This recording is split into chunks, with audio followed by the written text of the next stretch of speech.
दिगंबरा दिगंबरा श्रीपाद वल्लभ दिगंबरा दिगंबरा दिगंबरा श्रीपाद वल्लभ दिगंबरा दिगंबरा श्रीपाद वल्लभ दिगंबरा दिगंबरा दिगंबरा श्रीपाद वल्लभ दिगंबरा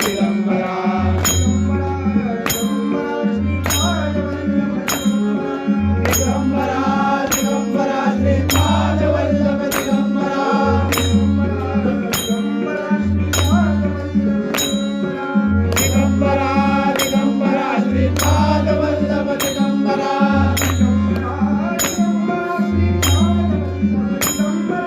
दिगंबरा दिगंबरा श्रीपाद वल्लभ दिगंबरा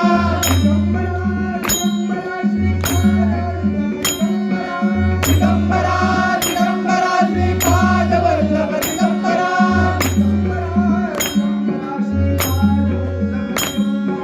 दिगंबरा दिगंबरा श्रीपाद वल्लभ दिगंबरा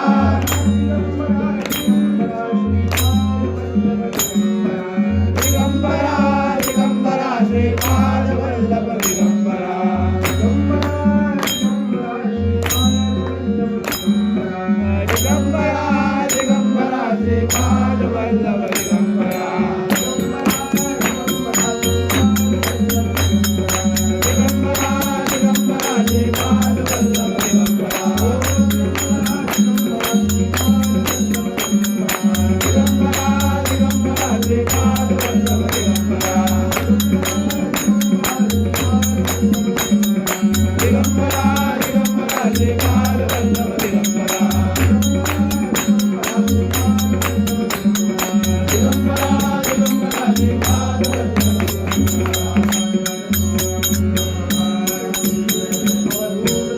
श्री गुरुदेव दत्त श्री लक्ष्मीकेश महाराज की जय जय जय रघुवीर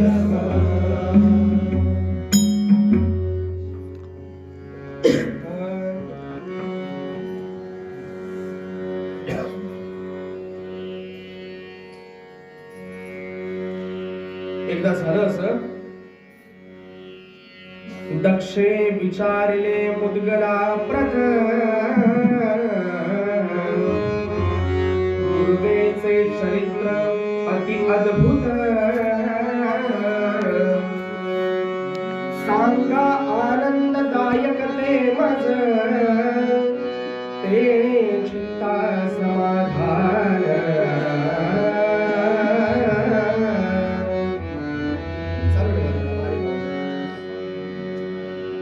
झालं असं की प्रजापती दक्षाने मुद्गल ऋषींना विचारलं की मुनिवर्य, आपण सतत सगळीकडे भ्रमंती केलेली आहे, आपली तपश्चर्या ही अधिक आहे. मला सांगा, भगवान महाविष्णूंना तुळस अत्यंत प्रिय आहे. भगवान शिवांना आणि त्यांच्या सगळ्या अवतारांना बिल्वपत्र म्हणजे बेल अत्यंत प्रिय आहे. या दोघांना ही पर्ण अर्पण केल्याशिवाय त्यांची पूजा पूर्ण होत नाही. तसंच भगवान महागणपतींना श्री गणेशांना दुर्वा अत्यंत प्रिय आहे. दुर्वांचं अर्चन केल्याशिवाय त्यांची पूजा पूर्ण होत नाही. नवे नवे दुर्वार्चन केल्याचं विशेष पुण्य. असं का? याच्या मागे काय कथा आहे, काय कारण आहे की दुर्वा हीच गणेशांना प्रिय झाली? सांगतो म्हणजे बसा. असा एखादा अधिकारी शिष्य किंवा श्रोता असेल ना, तर सांगणाऱ्याला सुद्धा हुरूप येतो बरं. आणि प्रश्न पडतो, काय सांगावं आता याला, काय सांगावं? जसं ड तुकडीच्या वर्गातल्या मुलांना शिकवणं फार सोपं असतं.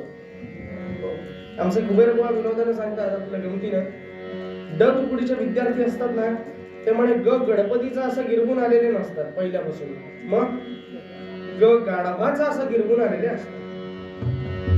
अर्थात विनोदाचा भाग. त्यामुळे त्यांना शिकवताना फार काही अडचण नसते. पण अ तुकडीच्या वर्गावर जा म्हटलं एखाद्या मास्तराला तर अरे बापरे, आता टिपण्या काढायला हव्यात सगळे. ते काढल्यानंतर मुलं काय विचारतील कधी सांगता येत नाही, त्याची तयारी पाहिजे. त्यामुळे दक्षाने असं विचारल्यानंतर मुद्गल ऋषींना सुद्धा आनंद वाटला. वा वा, काय प्रश्न.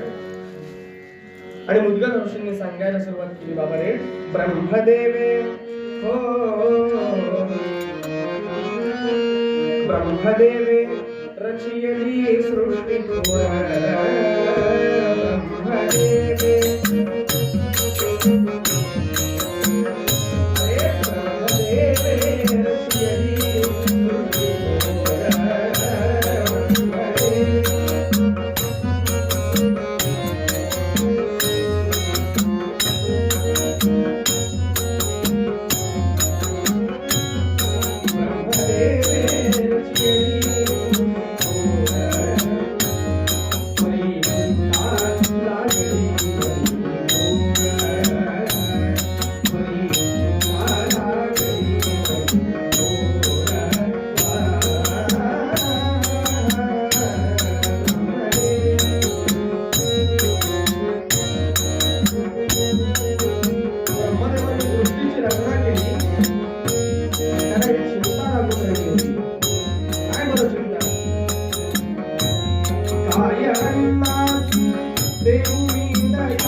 ब्रह्मदेवांची उत्पत्ती महाविष्णूंच्या नाभिकमलातून झाली आणि त्याच्यानंतर त्यांना त त त प प अशी अक्षर ऐकू आली. तो आदेशाप्रमाणे मानला, तप केलं आणि त्या तपाचा प्रभाव म्हणून सृष्टी रचना करायला सुरुवात केली.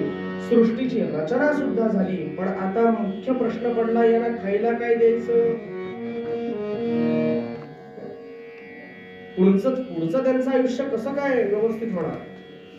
म्हणून ते महागणपतींना शरण गेले.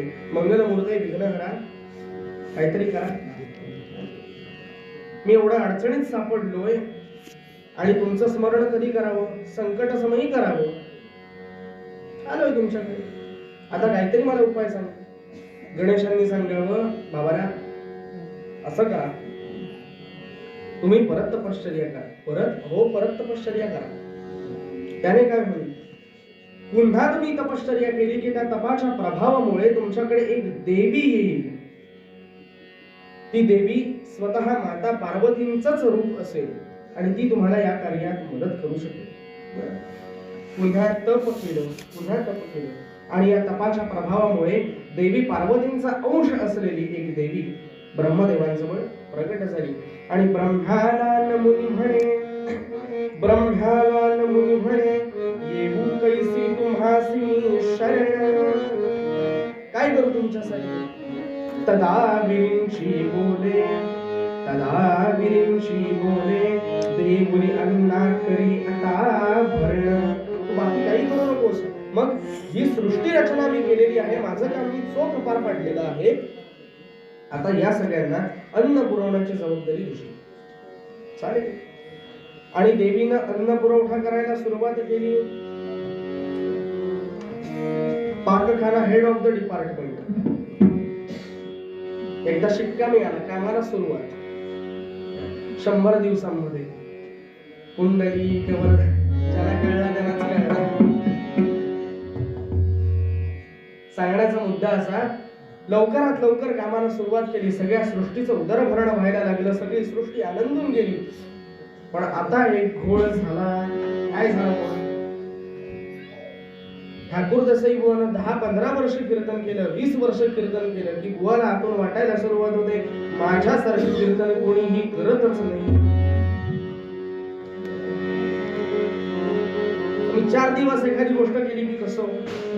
माझ्यासारखी देवाची पूजा ना कोण करूच शकत.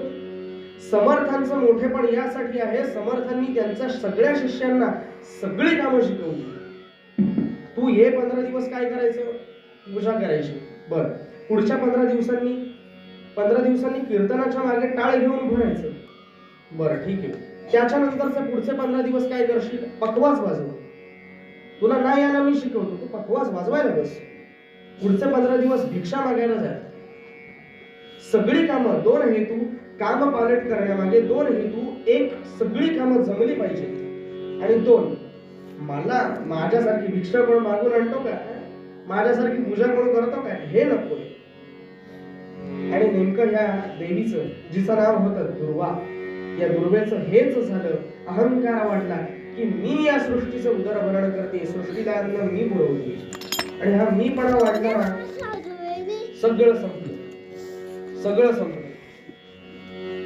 म्हणून आमचे श्री महाराज सुद्धा, गोंदवलेकर महाराज सुद्धा सांगायचे, भगवंताला सर्वस्व द्या, सर्वस्व द्या.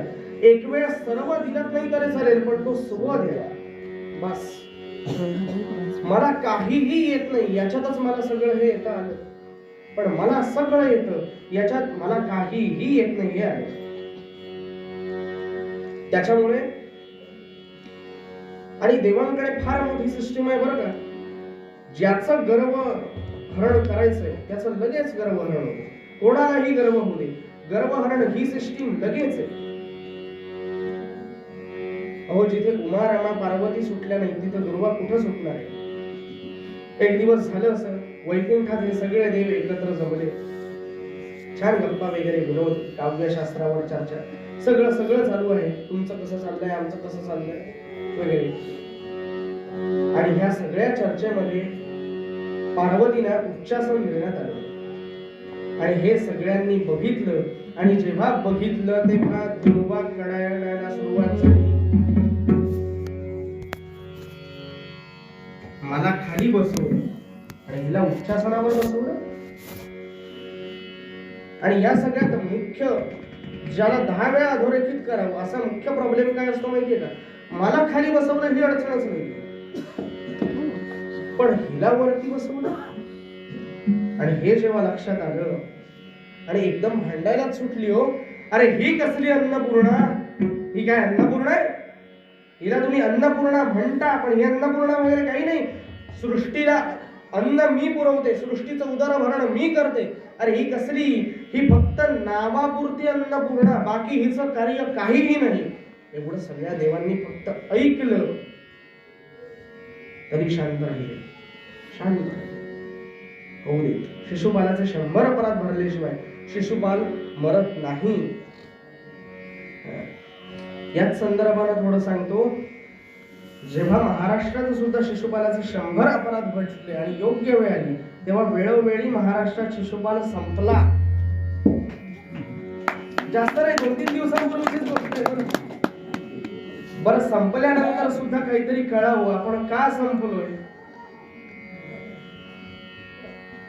राक्षसांचं हे एक वैशिष्ट्य मला अधोरेखित करावं असं वाटतं नेहमी, की आमची हार होते हे त्यांना कळतं, पण का होते हेच कळत नाही. देवतांबरोबर युद्ध होतं, देवेंद्राला सगळ्यांना पराभूत करून सोडतो. आणि एवढं करून, देवेंद्र म्हणजे स्वर्गाचा राजेंद्र बरं का, तुम्ही उगाच राजकीय गैरसमज करून घ्या. सगळ्यांना पराभूत करतो तरी सुद्धा राक्षसाला कळत नाही. राक्षस विचारतात, हा सगळ्या माणसांना निर्णय पटलाय का? मी त्यांचं सांगतोय बरं, परत एकदा. त्यामुळे देव सगळे शांत राहिले आणि हिनं वारंवार अपमान करायला सुरुवात केली. 1 झालं, 2 झालं, 10 वेळा झालं. आता मात्र पार्वती उठल्या.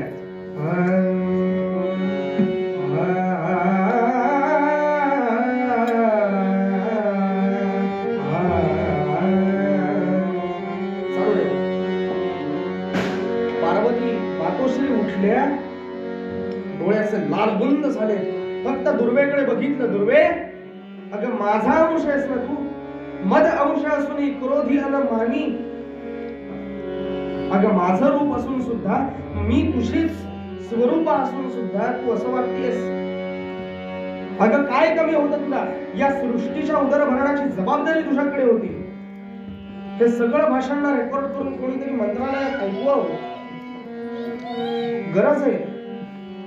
कारण ते विसरले की मला पद मिळालेलं नाहीये, म्हणून कुठलीही संघ परिवार असो किंवा तत्सम कुठलीही संस्था असो, त्यांच्यामध्ये जेव्हा कुठलीही दायित्व देण्यात येतं ना, तेव्हा त्याला पद नाही जबाबदारी म्हणतात. जबाबदारी त्यांना सांगा, जबाबदारी दिली आहे तुमच्याकडे, पद नाही दिले तुम्हाला, तुम्ही सेवक आहात जनतेचे. थोडं राजकारणावर जातोय मी, पण आता इलाज नाही हो माझ्याकडे, कारण कीर्तनकार काम आहे. बरं, माझ्या घरी कुठल्याही पक्षाकडून मला वैयक्तिक किंवा घरी पाकिट येत नाही.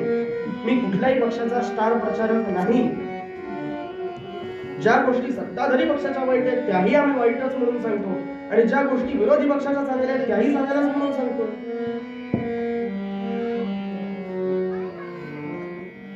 डोळे लाल बंद सगळ्यांनी सांगते, एवढा अभिमान बरा नाही, एवढा गर्व बरा नाही, तू साक्षात माझा अपमान केलायस, तुला आता क्षमा नाही, तुला आता क्षमा नाही. मग मद अंश असुनी क्रोधी अनमानी, अगर रूप घेसी तृणी अवनीवरती, तू जमिनीवर जाऊन पडशील आणि नुसती पडशील नाही, तृणवत होऊन पडशील. हा शाप ऐकला आणि सुंदर झाली हो, काही कळेना. आणि भानावर आली तेव्हा सगळ्या शापाचं गांभीर्य कळलं. तोपर्यंत फार उशीर झाला होता. पण उपरती झाल्यानंतर सुद्धा काय करावे, पश्चात बुद्धी काय कामाची. त्यानंतर भगवान गणेशांचं स्मरण केलं. देवा, आता तुम्हीच आम्हाला तारू शकता. म्हणून भगवान गणेशांना फक्त एकदा मनात आणलं, वक्रतुंड महाकाय सूर्यकोटि समप्रभ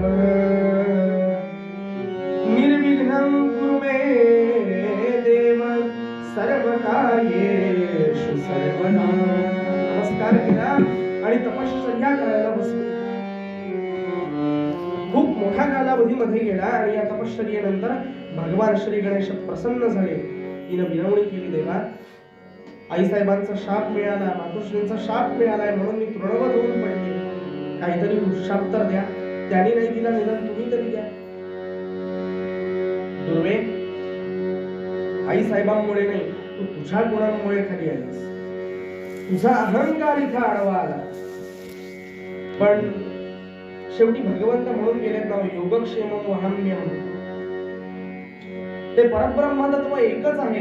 हा, आम्ही त्याची रूप वेगवेगळी केली, त्याची रूप वेगवेगळी पूजतो, पण ते तत्व एकच आहे. सगळ्यांनी तेच योगक्षेमं वहाम्यहम्. फक्त त्याला शरण जा.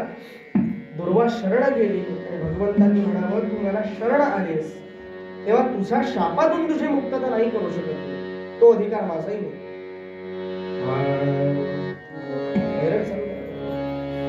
त्या शापातून मी तुला मुक्त करू शकत नाही, तो माझा अधिकार नाही.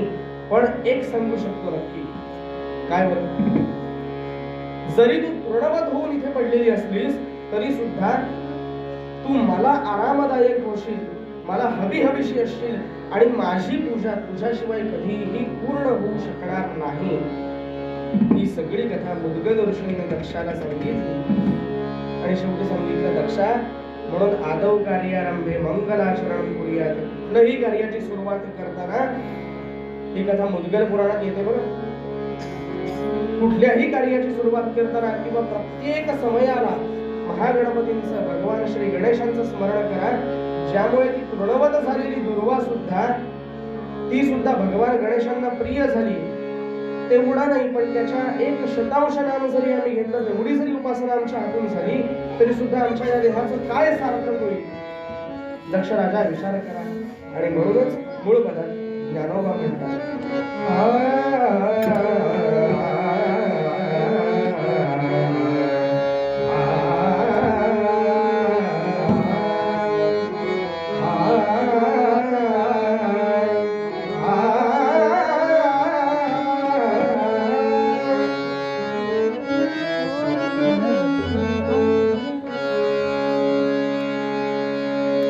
देवा तुझी गणेशू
सर्वांनी जे मागणं मागितलंय ते मागणं मागण्यासाठी सगळ्यांनी उतरायचं. हे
कर्मयोगे वैभागभावे सर्वामुखी मंगल